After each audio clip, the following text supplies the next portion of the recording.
اعوذ باللہ من الشیطان الرجیم، بسم اللہ الرحمن الرحیم۔ تمام تعریف خدائے بزرگ و برتر کے لیے کہ جو عالمین کا پالنے والا ہے۔ درود و سلام صبح و شام محمد اور آل محمد پر کہ جو وجہ تخلیق کائنات ہے۔ السلام علیکم ورحمۃ اللہ وبرکاتہ۔ آپ دیکھ رہے ہیں پروگرام صحابیات، میں آپ کی میزبان سیدہ شیر زیدی۔ خواتین و حضرات، جیسا کہ ہم سب جانتے ہیں، انسان فطرتاً اپنی زندگی میں کسی نہ کسی مثال کا محتاج ہے۔ زندگی کے ہر شعبے میں، چاہے کوئی بھی شعبہ ہو، اور خداوند عالم قرآن مجید میں ارشاد فرماتا ہے کہ رسول اللہ حضرت محمد مصطفیٰ صلی اللہ علیہ وآلہ وسلم کی زندگی ہم سب کے لیے نمونہ ہے، اسوہ ہے۔ لیکن اس کے ساتھ ساتھ مومن کو چاہیے سیرت رسول کا مطالعہ بھی کرے، اور وہ تمام لوگ کہ جنہوں نے سیرت رسول اللہ صلی اللہ علیہ وآلہ وسلم کو اپنایا ہے، ان کا ساتھ دیا ہے، ان کے ساتھ رہے ہیں اور ان کی تعلیمات پر عمل کیا ہے، ان کو بھی جانے۔ اور اسی لیے یہ پروگرام صحابیات پیش خدمت ہے، اور آج بھی ہم بات کریں گے ان مثالوں کو جانیں جنہوں نے اسلام کی خاطر اپنی جانوں کو قربان کیا اور بہترین کارنامے پیش کیے۔ اور آج اس پروگرام میں ہمارے ساتھ جو مہمان شخصیت موجود ہیں، خوش آمدید کہتے ہیں، ذاکرہ ہیں، درس و تدریس سے آپ کا تعلق ہے، شبانہ زیدی صاحبہ۔ السلام علیکم ورحمۃ اللہ۔ خیر، سب سے پہلے تو آپ کا بہت شکریہ میری جانب سے اور ہماری ٹیم کی جانب سے، آپ نے ہمیں وقت دیا۔ سب سے پہلے میں آپ کی خدمت میں یہی سوال رکھنا چاہوں گی کہ یہ جو موضوع صحابیات ہے، آپ کیا کہیں گی اس کی اہمیت کے حوالے سے؟ بسم اللہ الرحمن الرحیم۔ انما یرید اللہ لیذہب عنکم الرجس اہل البیت ویطہرکم تطہیرا، اللہم صلی علی محمد وآل محمد۔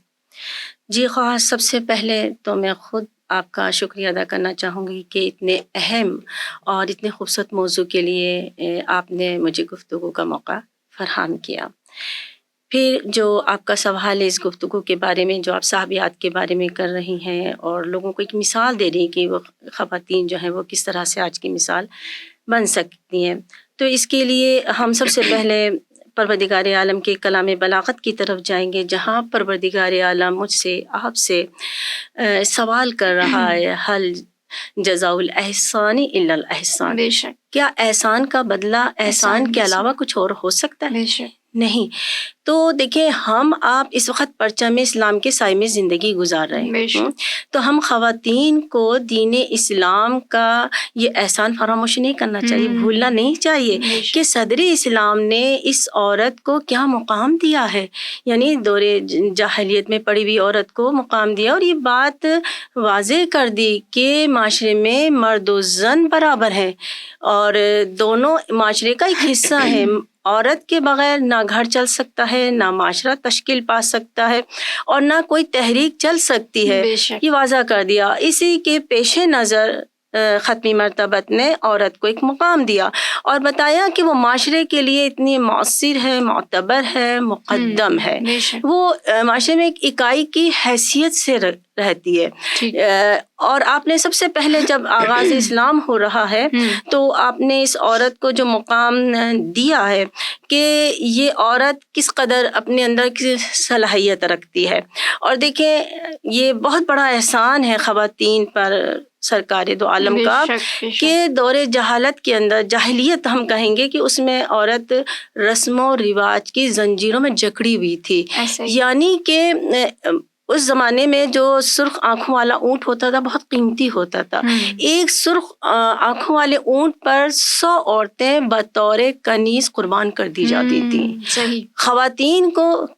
کنیز کے طور پر کیسا خرید و فروخت تھا، بچیوں کو زندہ درگور کر دیا جاتا تھا، بچی کی ولادت ان کے لیے شرمناک بات ہوتی تھی۔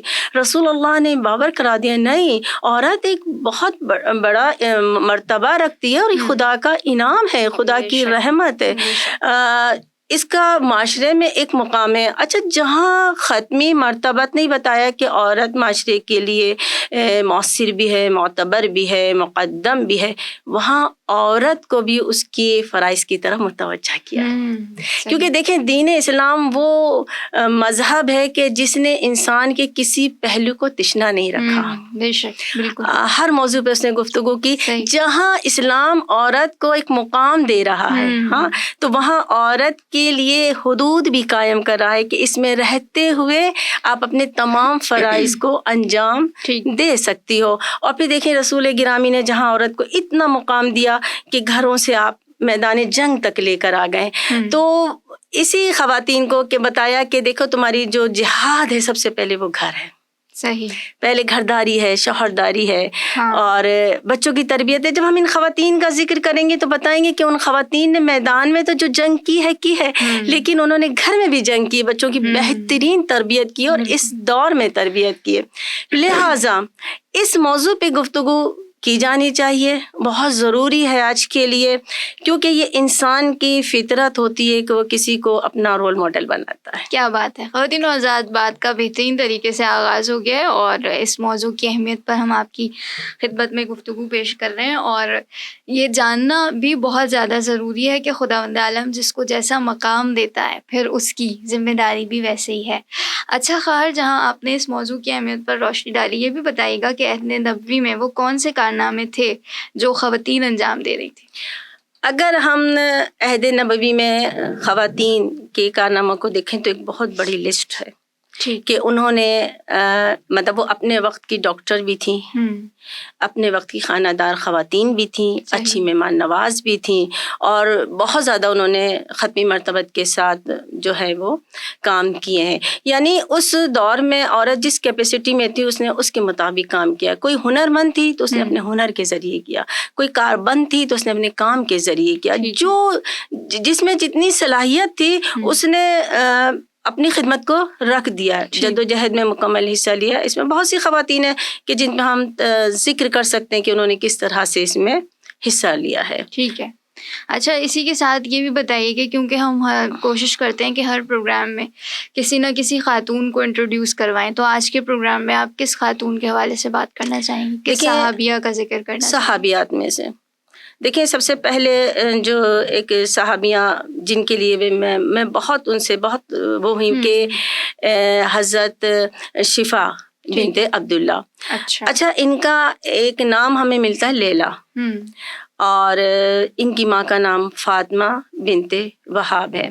یہ زیادہ تر جو معروف و مشہور ہوئی ہیں وہ شفا بنت عبداللہ ابن عبد شمس، کیونکہ عبد شمس سے ان کا جا کے سلسلہ بنتا ہے. حسامہ سے ان کی شادی ہوئی، ان سے ایک بیٹا تھا سلمان. یہ خاتون اس دور میں دیکھیں جب انہوں نے اسلام قبول کیا ابتدا میں کر لیا تھا.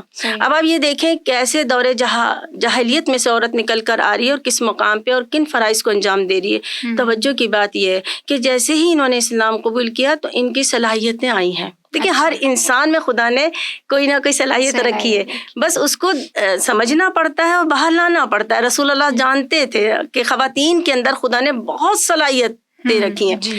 تو جناب شفا جب اسلام انہوں نے قبول کیا تو ان کی صلاحیت بتاؤں میں آپ کو، میں خود حیران ہو گئی کہ یہ اپنے وقت کی ڈاکٹر تھیں، طبیبہ تھیں، اور یہ خاص طور پہ ایگزیما کا علاج کرتی تھی. اس کی دوا بھی یہ خود بنایا کرتی تھی. اور اس کے علاوہ یہ جراحی یعنی جراح جس کو کہتے ہیں نا، ان کے دور میں فقط دو عورتیں تھیں. ایک شفا بنت عبداللہ تھی اور ایک رقیدہ تھی، جو یہ بہت مشہور تھے کہ لوگ ان کے پاس دور دور سے اس علاج کے لیے آتے تھے. اچھا، یہ اپنی فیلڈ میں بہت ماہر تھے، ڈاکٹر ہیں، بہت ماہر تھی. اس کے علاوہ یہ بہت زیادہ سوشل تھی. لوگوں میں اٹھنا بیٹھنا، ان کے دکھ درد کو سمجھنا، اور ان کو مطلب اپنی ذمہ داری یہ سمجھتی تھی کہ آج کی عورت کو میں تعلیم و تدریس سے آرستہ کر دوں. تو انہوں نے ذمہ داری بڑی اچھی ادا کی. اور جب یہ ہجرت کر کے مدینہ چلی گئی ہیں تو رسول اللہ نے دیکھا کہ یہ اتنی سوشل ہے، ان کا کردار اتنا اچھا ہے، تو مدینے میں ان کو ایک گھر دیا. اور وہ گھر مطلب خواتین کے لیے علمی مرکز بن گیا.